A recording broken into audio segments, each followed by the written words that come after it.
Hi, everyone. Good morning. I love that tune by Simon Mogul of the New School. So thank you, Simon.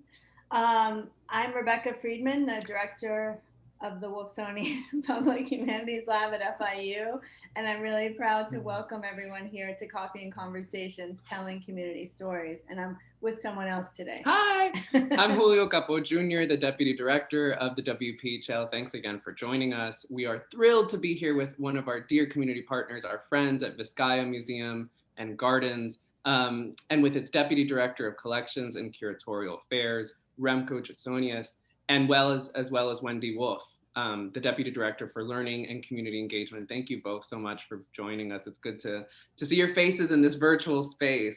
We're looking forward to learning more about what a visit to Vizcaya today looks like in this pandemic era, and learn more about the ongoing work that you are all doing within our many communities. But before we learn more, let me just give everyone a bit of background about the series. Although we're now in our fourth season, we started this Coffee and Conversations at the beginning of the coronavirus pandemic as a way of strengthening community ties and supporting the great work being done by our many partners. We've explored topics from how the pandemic has affected museums and cultural institutions. We even spoke with Vizcaya in the past and its director, the histories of anti-Blackness in museum spaces and beyond, and explored new works in literature with the Miami Book Fair. So visit our YouTube channel, please, to watch all the past episodes. Now with this season, Telling Community Stories, we're highlighting the incredible work of our 8 trusted community partners, including Vizcaya Museum and Gardens. We're embarking on a new journey with them as part of a major grant generously funded by the Mellon Foundation to digitize parts of their one-of-a-kind collections, create new archives through oral history projects, and preserve community stories for generations to come. We're so glad you're part of that. So excited. As someone who's conducted research in your incredible archives, I mean, it is such a treasure trove. I mean, it's so much. And it tells us so much about the history of, so many histories. So very briefly, our format is simple and lasts roughly 30 minutes. We'll ask our guests a few questions, and then we'll take a few questions from the audience. At any time then during this webinar, just submit a question below. It's in the bottom right of your screen, the Q&A button. Today we have the great honor, as I noted, and pleasure of being in conversation with Remko and Wendy. Thank you both again for being here. So just to get us started today, can you, both of you, each of you, one of you, tell us a bit about Vizcaya, when and how it came into existence, what work you all do, and why is it so necessary, which it most certainly is. Thank you. Sure, and I think I'll start. By the way, Rebecca, I also love that tune, but I think it's too short, and maybe at 5:30 we can play the whole thing, happy hour. So, I'll start with a little bit of a history of Vizcaya, very short. And it really starts with International Harvester. That was a company that manufactured agricultural equipment for the domestic and international markets in the late 1800s in Chicago. James Deering was a family company, the Deering family and the Cormick family, and James Deering was the vice president of this company, and that's really where the wealth of Vizcaya to build Vizcaya came from. So when he retired in around 1907-08, he set his eyes on South Florida to build himself a winter estate. And fast forward, he bought 180 acres on the shores of Biscayne Bay from Mary Brickell. And the house was built between 1914 and 16. But what's interesting is, 1914, this was 14 plus 4 is 18 years after the city of Miami was incorporated. And what is now downtown Miami is 2 miles north of Vizcaya. Coconut Grove existed at the time about 2 miles south of Vizcaya. Otherwise, South Florida was pretty much a wilderness, and it was in a way the frontier. And much of the building materials for Vizcaya were actually transported and arrived by boat over Biscayne Bay. So the house was built between 1914 and 1916. The gardens were finished, the village was finished in 1921. And The house is furnished with European antiques furnishings. And what's really interesting, while what used to be 180 acres is now around 50 acres, but we have pretty much the complete furnishings, the contents of the house. We have, as Julio, you said already, we have tremendous archives that correspondence between Deering and Chalvin is chief designer with dealers, with contractors, and then we have architectural drawings, a trove of historic photographs that document the whole construction. So in 1925, Deering died. His family owned the estate until the early 50s. And they pretty much kept it as was, which is very fortunate because many of these type of estates were kind of dismantled, if not even torn down. So Vizcaya became a public museum owned by Miami-Dade County in 1952 and opened to the general public. Wendy, you want to throw in something there? And so with all of that, really the task ahead of us is thinking, how do we engage people on our site and at our place? And it is such a rich site. We're part of the Coconut Grove neighborhood, but we're at this intersection of Coconut Grove and downtown Miami. When you come into Vizcaya, sort of the Rockland hammock and the native forest becomes a barrier between this urban place around us. You come into this wilderness, then you see the architecture of the house and the mangrove shoreline and Biscayne Bay. It's a really immersive experience when you're at Vizcaya and on site. And so our task is really to take that excitement of being immersed in this location with the natural environments and the architecture and the objects and art, and really think about how can we connect with the past, Miami's past, Vizcaya's past, the people who were here at Vizcaya. How does that help us really understand the present and where Miami is today? And how can we contribute to Miami's future, whether that be through, the cultural vitality of what it means to be a museum in the 21st century and in Miami today? And how can we also really think about sustainability very broadly, the sustainability of heritage and history, but also the environmental sustainability of our place right along Biscayne Bay in the middle of sort of tropical storms and hurricane season. So much opportunity. We don't have one identity. Vizcaya has many identities. And so that's really the rich kind of engagement experience that Vizcaya can provide for those who live in Miami, South Florida, the state of Florida. And as many of you listening might know, Vizcaya has a long history of also welcoming tourists from throughout the United States and also really throughout the world to Vizcaya. That's so, as I think about all these things, like the immersive, which kept on coming out, and it is such a key way of thinking. When being born and raised in Miami, I feel like my first introduction to Vizcaya was through quinceañeras, right? Where so many, my sister, for example, took her, when she took her pictures when she turned 15, which is of course culturally very important in Latinx communities in Vizcaya, in large part because of the gorgeous backdrop and tradition. It becomes such a part of community tradition in this really interesting way. Just to clarify, I didn't realize, so since it's built, it's now in its 100th anniversary. I didn't, as you noted that, Remko. Can you all clarify? So who governs Vizcaya now? Like, who is it? It's not the county anymore, right? Or is it still in operation with? So yes, it was built in 1960. The main house was finished in 1916. So we did celebrate our centennial a few years ago. In 1952, it became part of. At that time, it was called Dade County. And it was part of Park and Recreation, the department. Then in 1998, it changed. The governance changed, and a trust was established, which governed Vizcaya. But otherwise, it was no longer part of Park and Recreation. And then, help me, Wendy. In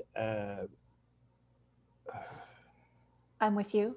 Well, fast forward to 2017, where we transitioned from being owned by Miami-Dade County and basically governed by or managed by Miami-Dade County. We are now a private 501c3, the Vizcaya Museum and Gardens Trust Inc.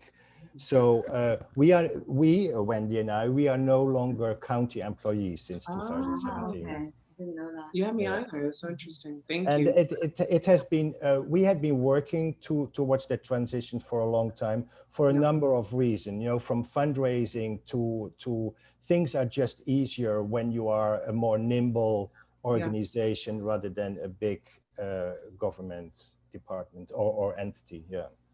It's such an institution, such an important institution for the community. Thanks for that, both of you. And so I want to ask a question about how, you know, knowing all the great work that you all are doing with many communities in the Grove area and Southern Florida, and generally working to recover histories that are too often lost or marginalized, and decades of anti-Black violence and prejudice. Today, as we face another global pandemic, the novel coronavirus, I wonder how COVID and the past year have impacted you all and the great work that you do at Vizcaya. And what are some of the new challenges, perhaps, triumphs, right? I mean, sometimes good things come out of really difficult and challenging times that you've all experienced as a product of these uncertain times, difficult and uncertain times.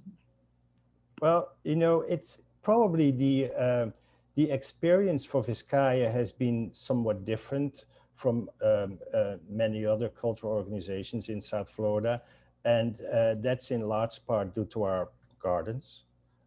So we shut down in March last year, what was it, 18 or 25? 13. But in May, we already opened the gardens. So we started receiving visitors again. And in June, we opened the first floor of the house. And while we are not at the level of visitors, where we were a year before that, we are receiving a lot of guests today. Wendy, you want to? Yeah, I think, Vizcaya is a destination. Often if you're a traveler, if you're visiting Miami, you might often see Vizcaya at the top of TripAdvisor. If you have one day in Miami, what should you do? It's a destination for people that live in the region around us for a day trip. So I think something that was really heartening during this pandemic is knowing that there are many people in the community who still sought Vizcaya out. And because the gardens were open and we opened so quickly, we really were a place maybe of refuge where if you could get out of the house, there was a place you could come outside. It was safe, it was low density, right along the bay, beautiful natural environment. So it was really heartening to know that there are many people in Vizcaya who sought us out and were coming to site. We know we serve lots of people who are visiting, and we know that we serve a lot of the community through our community programs and activities at night or on the weekends. But during the daytime, sometimes we're not always sure how many people that are coming to Vizcaya live in Miami. So it was really nice to know. And I think that's something that we think about a lot, sort of what does it mean to be a neighborhood museum? And how can you sustain being that kind of local destination that people want to come to routinely, not just once a year, not just when you have out-of-town visitors, but what is it that we can do to connect with our community to be relevant on this kind of recurrent basis? So certainly there have been a number of digital initiatives that we explored, but different from other museums, we were also open. So we sort of had one foot in what it means to connect with people on site and maintain health safety, and one foot in the digital and online arena, whereas a lot of other organizations were 100% online. That was a little bit of a different experience for us, but really gave us the opportunity to think about how we can get some of the stories about Vizcaya connected with people wherever you are on demand at a time that makes sense for you. That's really opened up a lot of new opportunities for us. Great. That actually leads so nicely into the next question I wanted to ask you, which is, given all the challenges of our time, I mean, despite the fact that you had the advantage of being open early with the gardens and visitors and so forth, I wonder if you could tell us and tell our audience some of the ways in which we and they can support you now when so many smaller museums, cultural institutions are struggling. What's the best way to get support in this moment when your work is more crucial than ever? Well, let me start with, we did a COVID recovery campaign, a fundraising campaign last year, and we concluded that in December.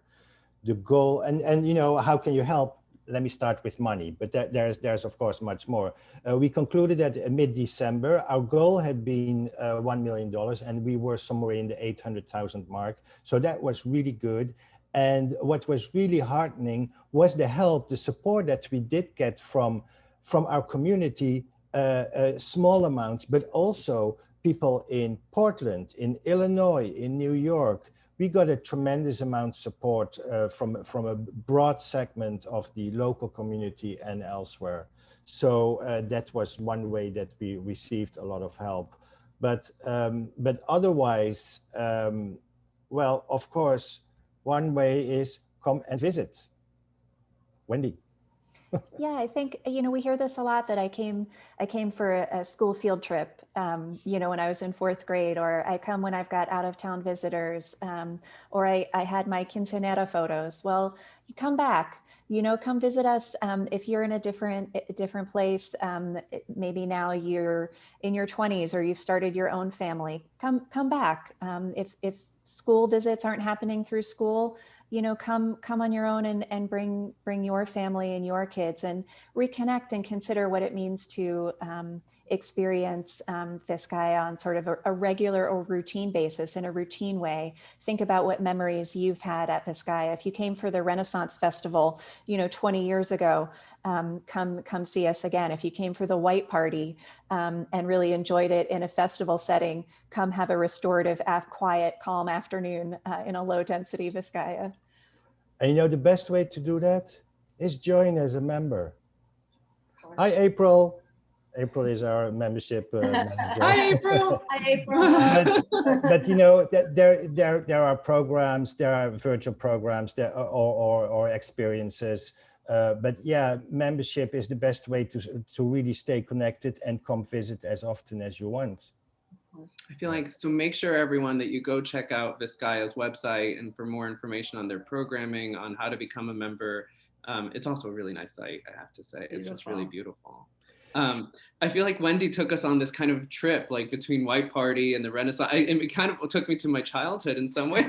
Oh, not just childhood, but like really thinking about all the kind of key events that have been central. You know, Vizcaya has been central to so many of these, you know, kind of cultural traditions and key parts. And that's, you know, that speaks volumes to so many people in several communities. I wonder if we could talk a little bit about some of the great work you all do in terms of recovering stories about Vizcaya that have been lost. A little bit about, like, you know, one of the examples, for instance, is the Bahamians who built parts of Vizcaya. How do we, you know, how is the work that you all do at Vizcaya, like so many other cultural institutions, vital to you know, correcting narratives, to you know, that are you know, in and of themselves, right, rooted in histories that are really difficult, that are often, right, anti-Black and anti-poor. Like, how do we work towards amending the most kind of violent parts of the storytelling? That is, how do we tell this, how do we fix that story? And some of the work that we do. I mean, in a way, that's part of what our Mellon grant. Yeah, right? Exactly. Yes. You know, this goes back a little bit to 2005 or 6 or so. Anyway, when I started working at Vizcaya, there was this story, and you can read it in different places. When Vizcaya was built, 1,000 people were involved in the construction of Vizcaya, which was 10% of the population of Miami. But it was a little bit like, where does that come from? And how can we show that that's really the case? So we had an intern in 2005 at Vizcaya, and she went through financial records, including payroll. And that way we were able to create a list of 600 individuals who were on the payroll, who were involved with Vizcaya. And we didn't get to 1,000. And one explanation may be that there are, of course, contractors and subcontractors where they may be on the payroll of the subcontractor, may not appear in the records of Vizcaya. So that's how we were able to identify several individuals through name and background and census records also, who lived in Coconut Grove and who are of African Bahamian descent, and who were working at Vizcaya at the time. And fast forward a number of years, in I think 2019, we started working or reaching out to this community in Coconut Grove to kind of re-establish that relationship that existed 100 years ago, and kind of, you know, picking it up again where we left it. It's so powerful. I mean, and the sleuthing of it all, the way that is, these are like these financial records and how we can trace that. That's incredibly and a powerful story to the kind of reparation that has to happen in this kind of process, right? That is, how do we make that labor more visible? That is, I mean, it's personally, it's visible because it's this guy is there, right? Like, but to write credit and you know, the dignity of that labor too, right? That is that has otherwise since been erased, and to acknowledge the difficult. And I wonder if the descendants of the laborers themselves know the role that their family members played in the building of Vizcaya. I guess your stories must reveal that to some degree, or will. Yeah, and it's in part also exchanging information. They have information that we have no idea about, and we have people every now and then. Somebody writes an email, sends a letter, or is at the front door and says, you know, my grandfather. And that's great to start these connections again. And by the way, to be honest, we planted someone in the audience, Karen Urbeck, our archivist, who has posted a couple of links in the Q&A. Wendy, do you want to say something about the Black Voices project? Yeah, I think, you know, part of our approach to this, and thinking about how do we really expand the narrative and talk about the many different people at Vizcaya. In the past, you would hear about Deering, you would hear about the architect, the landscape architect, but there are thousands of people who contributed, and many of them, you know, connected to our community. And as you say, through descendants, still connected to our community. So how do we find these stories and surface them and really share them? And I think one of the challenges is that, you know, we're surfacing these stories and we may have part of the story. We might not have a whole story. And so one of the reasons I'm so excited about participating in this grant with all of you and the partners and FIU is that, you know, part of it is really just being transparent that this is a process. Yeah. You know, you don't get sort of the whole history all at one time and then you have it to share. It really emerges over time. And how do we make sense of all of the stories that we're uncovering and, you know, put them together in a way that helps begin to make sense for the breadth and scope and depth of the many people and histories that were involved with Vizcaya. And so one way that we intentionally do that is to work very specifically with our community partners in Coconut Grove. And so we've met individuals, in particular, Leona Cooper Baker and Carrie Henley Davis and Edwina Prime. We've been working with them, the George Washington Carver Alumni Association, Macedonia Missionary Baptist Church, Christ Episcopal Church, the Barnyard, George Washington Carver Elementary School Today, really just thinking about what does Coconut Grove's heritage mean to you? What is that heritage? And how can you help us collect these stories? And then from those stories, we can pass that on to the Vizcaya visitors, whether it's a visitor online. So if you click this link about Black Voices, we've been collecting these stories from people in Coconut Grove.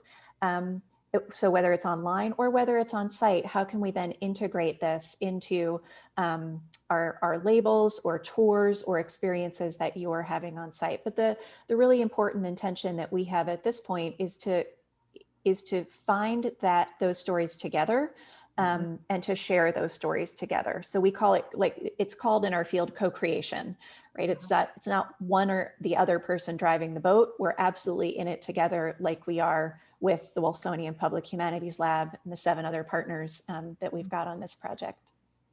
Thank you. Thank you. So exciting. And it's kind of precisely the approach, as you suggested, that we hope to take with all of our partners.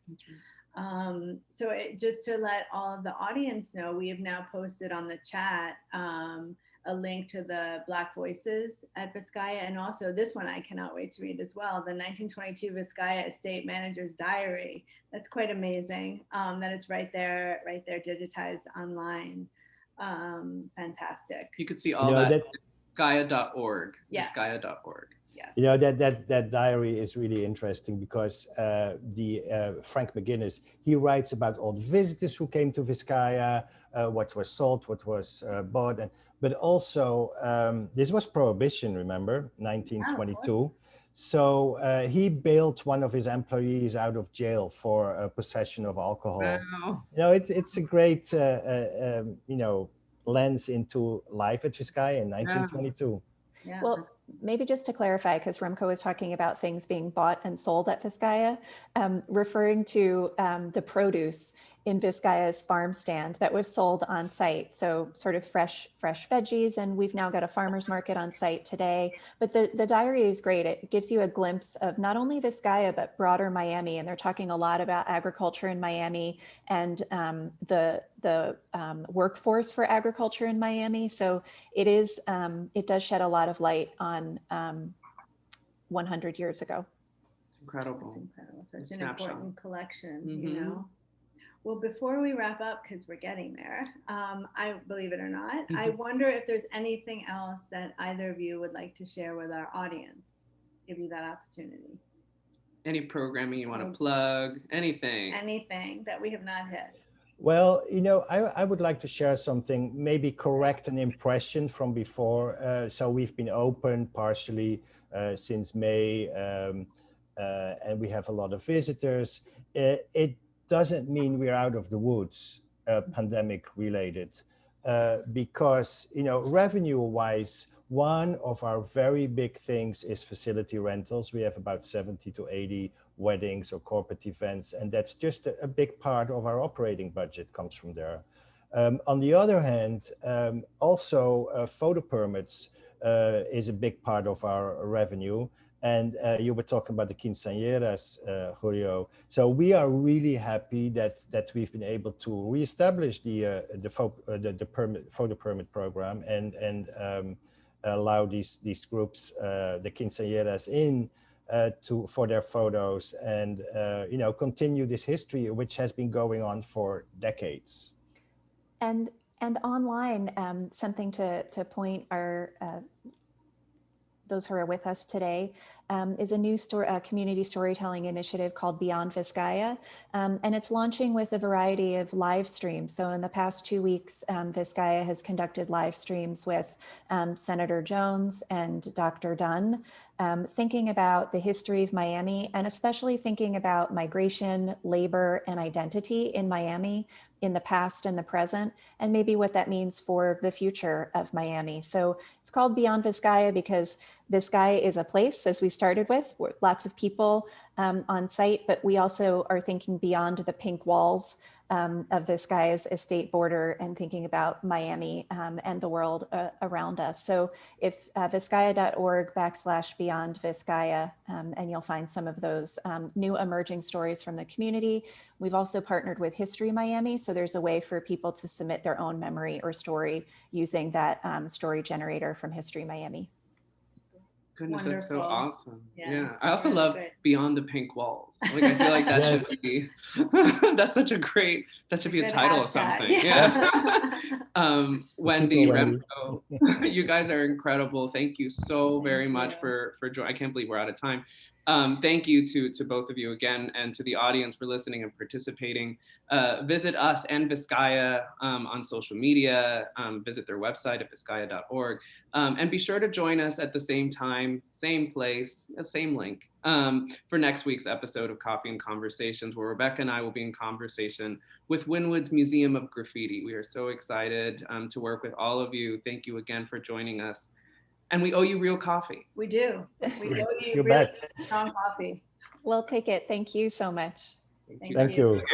Take care, guys. Bye. Bye.